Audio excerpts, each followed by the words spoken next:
Okay, so this video lesson is going to focus on the Emigre by Carol Rumens, which appears on the AQA Power and Conflict Anthology. As with all the videos, I'm going to give a bit of background information, plus select some observations on form, language and structure, which are the key areas that the examiner is looking for, before analysing the poem in more detail on a line-by-line basis.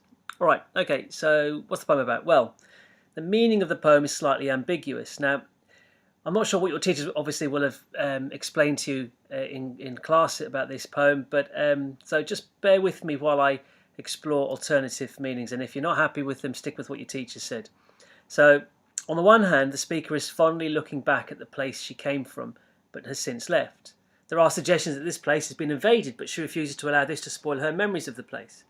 There is also a threat posed by the place she now lives in, as if it's been invaded. However, it could also be that this place is actually the imagination, and what happens to the imagination is it comes under the influence of reality or the real world. So you'll need to decide for yourselves whether the city in the poem is a physical place, a real place, or more of an emotional one. The title, Emigre, describes a person who leaves one country or region for another, and this is the central focus of the poem. This spelling is the feminine form of the word and suggests that the speaker will be female. And the themes encapsulated: loss, memory, identity, individual experience, nostalgia, threats. Bit of context now. On part of my research, I stumbled across some comments that Carol Rumens made about this poem herself. She says it is about the conflict between imagination and convention. This refers to the conflict between who you are and then the expectations placed upon you by society, the working life, getting older, adulthood, whatever. This would imply that the place described in the poem is not actually a physical place, but more of an emotional one. But it's okay to say it's a physical place and maybe add this in as an alternative interpretation, a deeper meaning perhaps, and that will kind of elevate you into the top bands. A few observations on form and structure. The poem is written in free verse in the first person. It contains 3 stanzas. The first 2 have 8 lines, but the third has 9. I'm going to say again, method and meaning. I say this in all my poetry videos. Identify the method, which is, devices, techniques used by the poet, but also explore the impact, the meaning that these devices have. So, for example, you've identified it's written in free verse in the first person. You've identified 3 stanzas. The first 2 have 8 lines, but the third is a line longer, 9. What does that mean? What can we infer from that? Well, this may reflect how the narrator wishes to hold on to her memories or her imagination. It's longer. The third stanza is longer. The first 2 stanzas contain a lot of enjambment, as the narrator's imagination is free to roam. Enjambment is where one line continues on to the next. No end stops. But the third stanza contains a lot of end stops, which could reflect how she's increasingly feeling confined in the world now. There's your meaning. This could also mirror her positivity in the opening and also the slight sense of unease that starts to grow as the poem progresses. There's your meaning. Structure. The narrator's memories of the city solidify as the poem progresses. The city becomes a physical presence in the final stanza, perhaps reflecting the growing conflict she feels between who she believes she is and the expectations placed upon her. There is, though, an overriding positivity as each stanza ends with sunlight. Okay? A little comment on language and imagery. Repetition of sunlight enforces her positivity, though it is interspersed with images of dark and death, implying all is not as ideal as she'd like. Language associated with conflict, personifying the city as being sick with tyrants and describing how it may be at war, indicates this unsettling undercurrent, though the poem ends on the positive evidence of sunlight. So remember, real city, real memory, real place, her real background, or her kind of wild imagination as a child allowed to roam free. But the older she gets, the more expectations are placed upon her, the more she has to do to tick the growing older boxes, exams and get a job, go to university, get a job, family, all of these things that kind of curtail her the imagination of her child, and she kind of misses that. There's 2 possible interpretations, 2 scenarios here at play here. Okay, so right, let me get this right. Some of these arrows are suspiciously out of place. Apologies for that. We'll hopefully be able to make it clear which belongs to what. So, there once was a country. I left it as a child, but my memory of it is sunlight clear, for it seems I never saw it in that November which, I am told, comes to the mildest city. The worst news I receive of it cannot break my original view, the bright, filled paperweight. It may be at war, it may be sick with tyrants, but I am branded by an impression of sunlight. That's the first stanza. So the opening makes it sound like a fairy tale. Is the place real or imagined? Once upon a time, there was once a country, a kind of fairy tale feel to it. I left it as a child, so time of innocence, but my memory is still sunlight clear, so it's a happy memory. She's told she can't recall, too distant, for it seems I never saw it in that November. Now the November contrasts is a more negative image when things are cold and dark, and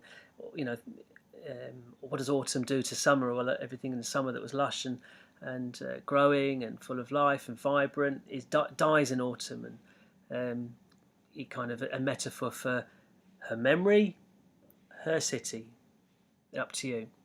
Which I'm told, so she can't recall. It's too distant a memory for her to remember. Filled paperweight, metaphor reinforcing the idea that speakers' memories are positive and also solid. Juxtaposing negative, branded with positive sunlight, implying her view won't change. Still loves her city, still loves her imagination. Sick with tyrants, suggestion that homeland has been invaded, that her view may not be accurate because she cannot remember it. It's too much time has passed. The white streets of that city, the graceful slopes glow even clearer as time rolls its tanks and the frontiers rise between us, close like waves.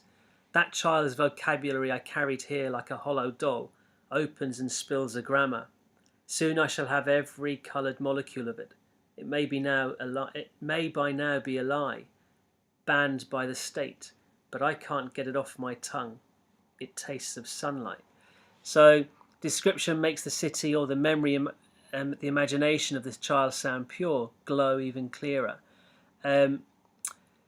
Personification of time can't spoil her memories or imagination, so the frontiers rise between us. That's kind of borders and boundaries and barriers perhaps, but not to her imagination, not to her memory. Like a hollow doll, childhood toy, positive, hollow, possibly negative, imagined, so no substance to it. So is that her memory or her use of imagination at the time? But the end to the stanza, it tastes of sunlight. Similarly to the first line, sunlight ends the stanza on a more positive note.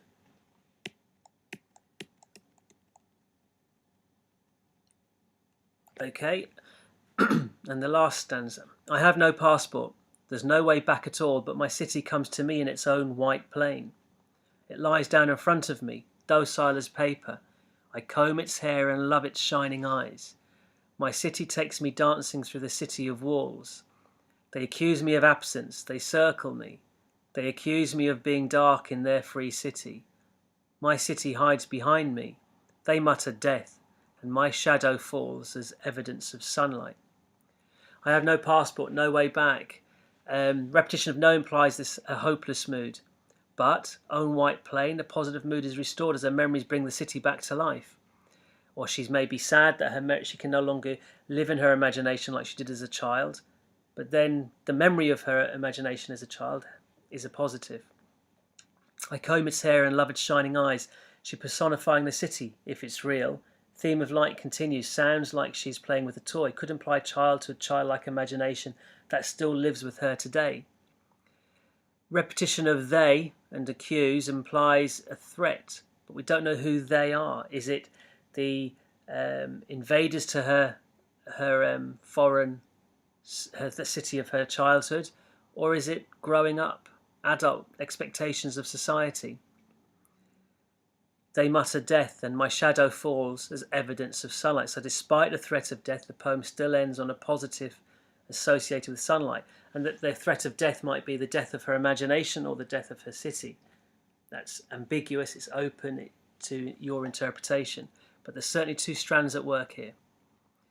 Okay, Not the most straightforward of poems, granted, but a great one to sink your teeth into.